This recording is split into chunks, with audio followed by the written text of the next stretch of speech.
Shukuru sana kuwaona nashie tuko ba refugee Bakavumu na tunaingia mkanisa la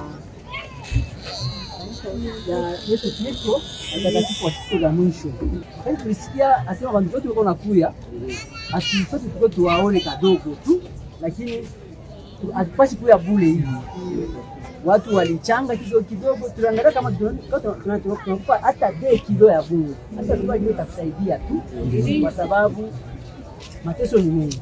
Najua sio kupenda kwetu, lakini ni Mungu mwenyewe yuko napanga.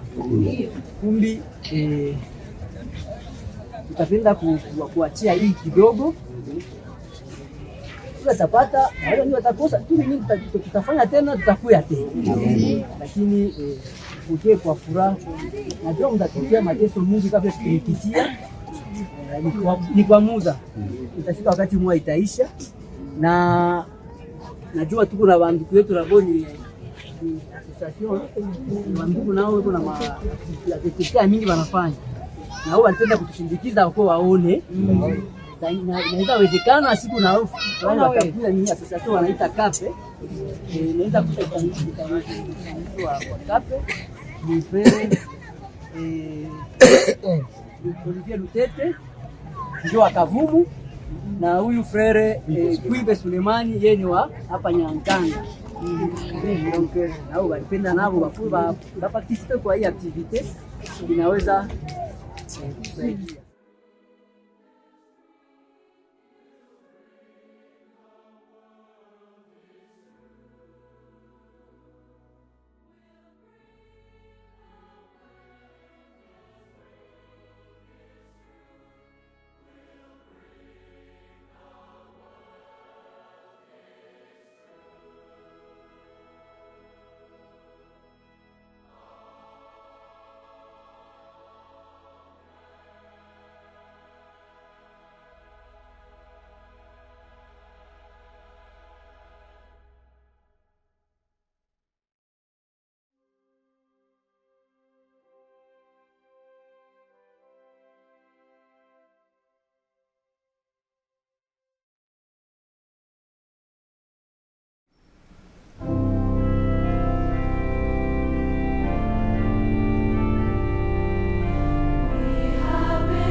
We have been saved for these lives.